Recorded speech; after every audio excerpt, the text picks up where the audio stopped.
Mel is so annoying, man. She just wants to step into all kinds of shit. I pooped the bed. I pooped your bed, Daddy. And I mean that literally.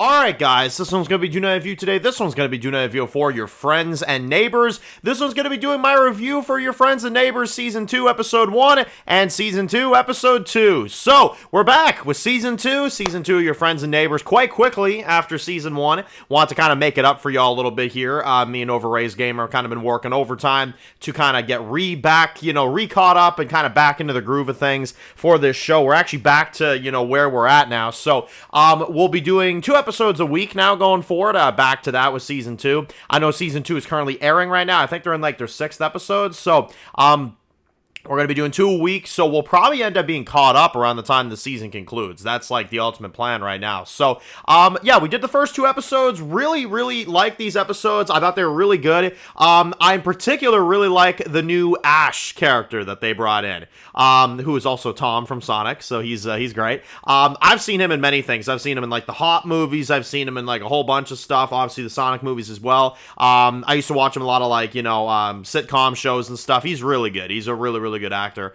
In terms of these 2 episodes, I thought they're really well written. They're really good. I do have one annoying thing about both of them, but aside from that, I had a good time with them. So let's talk about episode 1 first. Episode 1's titled "We're Here Until We're Not." And essentially, you have Sam that is selling the house, basically, that, her, ex, husband died in. And you have Ashe that kind of goes there and stuff, and he turns her down. He makes fun of the house, right in front of her, and acts like as if, like, this is, not such a good offer. So, he kind of walks out on her and stuff, and you can kind of tell there's some, like, tension between the two of them, I kind of tell that instantly. I was just like, yeah, there's definitely something going on. You've got, like, Mel that's, like, talking to frickin' Coop about, like, women and stuff. There's, like, this girl that's, like, eyeing him at the bar. He's in this, like, really nice location at the beginning of the episode that I was like, damn, where the hell is that? I want to go there, Anyway, she's kind of trying to be like his wingman, or I guess in this case, wing woman. And, they're kind of just talking and stuff like that. And Mel is so damn weird. I just don't understand her fucking character. I still don't understand her character. I'm trying to, but I don't understand it. One moment she hates him, one moment she loves him. It's so fucking stupid. But anyway, you've got Tori, the daughter, who is trying to get into college. And basically, she kind of flunks the interview there at the beginning. And the guy's kind of like, I wasn't even asking you those questions yet. And she's like, oh, and she walks out, and well, it gets declined. But she doesn't inform them about it right away, So that's pretty insane. Now, you got a few scenes with Elena and Barney that, kind of like, are talking with each other. Their banter back and forth is hilarious because he wants to help invest with Coop, and, Elena's kind of standoffish with him and stuff. And them two don't really like each other, And I like when Barney kind of asks Coop, he's like, or are you sleeping with her? Is that what it is? And he's like, no, it's just strictly professional, And he's like, oh, did you really kill Paul? And he's like, no. And he's like, hey, figured I'd ask, you never know. So, yeah, he kind of asks him those questions, and then Coop's just like, no, I didn't do any of that, man. Like, the hell are you talking about, well, Barney's got a quite interesting performance issue in this one. He can't exactly get it up when his wife starts having sex with him, so Barney's going through that shit. You've also got, obviously, the kids that are kind of going through some stuff. Hunter, his previous girlfriend seems to have kind of, dumped him or whatever, at least in his eyes. So he starts to kind of see this other woman, which her last name was Ashe. And as soon as I heard that, I was like, oh, that's probably the daughter of Ashe, right? And that's exactly what it is. I didn't catch the girl's name, but she ends up kind of bonding with Hunter and stuff. So that was pretty interesting. Overall, the premiere was very good. You had a lot of cool character interactions, a lot of, back and forth stuff going on. I thought it was pretty interesting the way they kind of did it too, because the episode kind of focused in a lot on kind of like their personal stuff going on, like Coop's like sleeping with a bunch of women and stuff like that. He's kind of like partying and shit like that, Even Nick, honestly, at this point, I haven't, really minded all that much, Honestly, he's not that bad. I kind of don't mind him in these episodes for some reason. I don't know what it is. Now, I'll also kind of talk about one of the things I didn't like about the episode, and that's basically anything regarding Mel and her sex life and her hooking up with some random dude in this episode. Didn't give a shit, did not care about any of it. I was like, okay, like, when's this scene over? You know? I seriously was. I was sitting there like, how much longer we got left, you know? I couldn't. I was like, the hell are we doing? But you know, her stuff, I still don't like Mel. I can't help myself. She's just so fucking stupid, in my opinion. Her character's dumb. Her inclusion's dumb. And honestly, I think the best thing for this show is if she left, honestly. I think it would actually spice things up if Mel left the show. I'm not even kidding. I think it would. I think it would make things more interesting, you know, and then Coop has to be like a full-time parent for these, you know, kids, and then he has to kind of step in and kind of step up a little bit. I actually think it would make things more interesting. I just can't stand Mel, so that's why I'm saying that, but still, oh my god. Her scene's dragged in this one, though. It's the one thing. Her scene's dragged. I didn't care about any of them. And then essentially, well, near the end of the episode, you get quite a great moment. They're having, like, this party, like, this, like, get-together. Coop meets up with Ashe. They kind of meet each other. Ashe is a very likable dude. He drives, like, this really fancy, like, blue car and stuff. Very, very likable character. The actor, I knew was going to be great, but his character overall was very funny. He's very enjoyable. He's, you know, kind of trying to help Coop's sex life. He also notices that Coop is a very smart dude and very, you know, well put together, and he observes a lot of stuff, you know. So, you know, the guy is weirdly intimidating because I feel like he's so smart that he could figure Coop out really quickly, which I think is the part that's kind of intimidating about him at the same time. But he's a very likable guy so far, and I do like him quite a bit. Now, he and Sam obviously have something going on, but that kind of happens in episode 2. And there is a scene that I love towards the end of the episode where Mel gets, like, pushed into the pool by Coop. And I was like, yes! Love it. Love to see it. Yeah, no, it was a good premiere. Overall, really good premiere. Really liked it. I would say overall, you're looking at about a 9.5, honestly. I think the only thing that I would cut is just those few little Mel scenes, and then you're sailing, I'd say. At that point, you're good. But yeah, no, very good premiere. Now, episode 2. Now, episode 2 is a very interesting one. This one's called Lady Bits, or Bites. Well, this episode focuses a lot on Mel. Unfortunately, for my case, at least. I don't know what her plot is in this one. She's, like, trying to read a book, or make a book, I guess the way I put it. She's trying to write a book. And she's doing this because she's got nothing better to do, I guess, is kind of the explanation.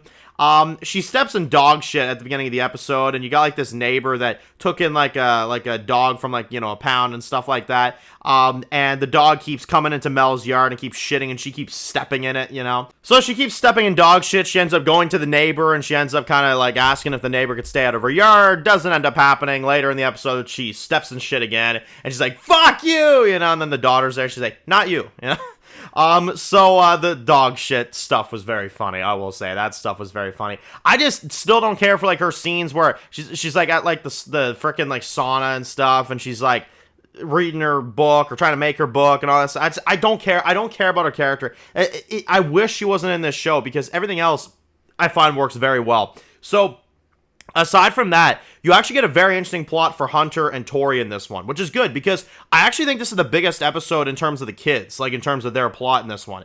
I really like what Hunter had, the new girl that he meets, you know, Tori kind of says, like, go over there, talk to her, you know, and then she's kind of new in town, so she doesn't really have any friends and stuff. They kind of joke over that, they kind of bond over that and stuff, and then she ends up inviting him to a concert, basically, that night, and you got this limousine that pulls up to frickin' Mel's house, and you've just got Ashe that, like, comes out from the limousine. He's like, hey, I'll have your son back by, like, you know, midnight, okay? So, yeah, there's Ashe confirming he's the father of the girl as well. And the girl, her name's escaping me, but I'm sure I'll start to remember it. You guys can let me know down in the comment section. I did not catch her name, but, very interesting stuff there. And then basically, was it Delilah? Is that her name? I think that might have been her name. I only heard it, like, once or twice, but I'm pretty sure... I'm going to go with Delilah, probably butchering it. Probably not her name, but I think that's her name. Anyway, you have him. He pulls up in the limousine. They basically go, and then, you know, you have the dad that kind of gives some parenting advice to Coop about, you know, the kids having to let them go, having to let them do their own thing, and how scary that can be, you know.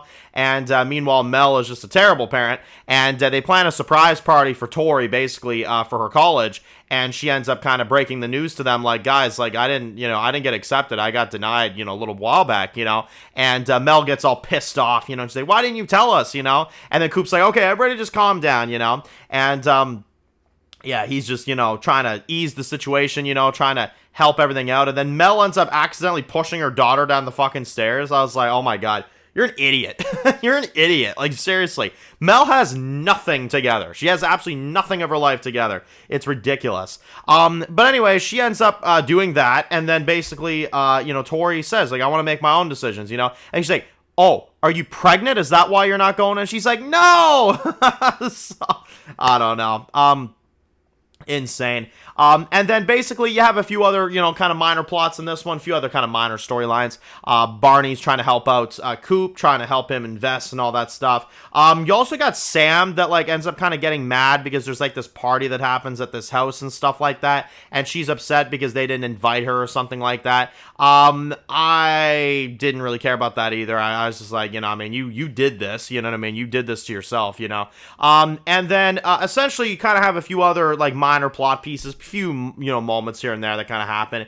Overall, I thought episode 2 was good, and I did like the ending a lot, where you had Coop that kind of went in there, and you had frickin' Ashe that kind of met up with him in his office, and he's just like, yeah, I figured you were a smart guy, I just didn't know what kind of a smart guy you were. Turns out, yeah, you were. And he puts his phone up like this, and you see the footage of Coop breaking into houses and stuff. And he's just like, yeah, real smart guy, So he finds out what Coop does at the end of the episode, which I'm sure is going to now set off a massive chain of events, because I've heard that apparently Ashe is supposed to be some kind of an antagonist this season, so I'm assuming that's kind of the beginning of that, is him on to him, and him probably trying to, I don't know what he's going to do. Is he going to try to get a cut of the money that he makes? Like, I don't know what's going to happen next, but he found out the truth, so you can't really go back from that,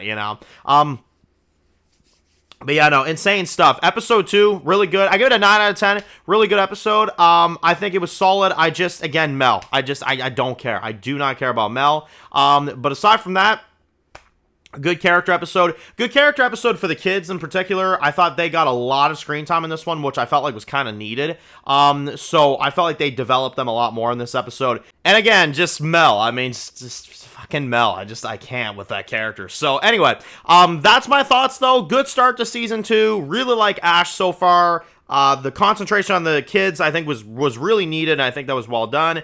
And I think Coop, as usual, is great. Barney, Elena, great characters as usual. And I think so far the plot is good. I kind of like the slow burn element to it. Now you got this Ashe guy that's kind of catching on to Coop now. I think it's very good. Yeah, I'm interested. I'm definitely interested in seeing where it goes. There's still 4 more episodes out of the show right now. I think this season is 10 episodes, so we'll be reviewing probably 2 at a time as we make our way through here. So, and then if we get caught up before then it'll just be episode to episode. That's the ultimate plan. So, yeah, I had some people tell me too. They were like, Dan, this is not a typical show that you would, typically like review. It's funny. That's why I'm doing it. I'm kind of trying to expand my, stuff. You know what I mean? Not just all drama stuff or all, action stuff or crime stuff or sci-fi stuff or superhero stuff like you usually see me do. Kind of this one more of like a crime / feel good. You know what I mean? That's kind of the main reason I'm keeping up with it on the channel, is because I think it's kind of an interesting mix. You know what I mean? It's kind of a different side of a show that you guys don't usually see me review, you know what I mean? So, if there's any other shows like this you guys want me to review, I mean, the schedule's pretty crammed right now, but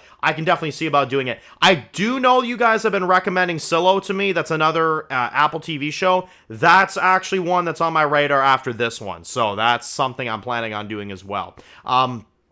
But yeah, let me know your thoughts. Post comments down below. Let me know what you all think, of course, on these first 2 episodes of Season 2. And if you're new to the channel and you enjoy videos like this, make sure to click subscribe so you don't miss any of the videos. Make sure to follow me on Dan's Reviews Official on Scum Guys. And of course, I'll see you guys really soon for more videos very soon. Enjoy the rest of the day, guys, and peace out.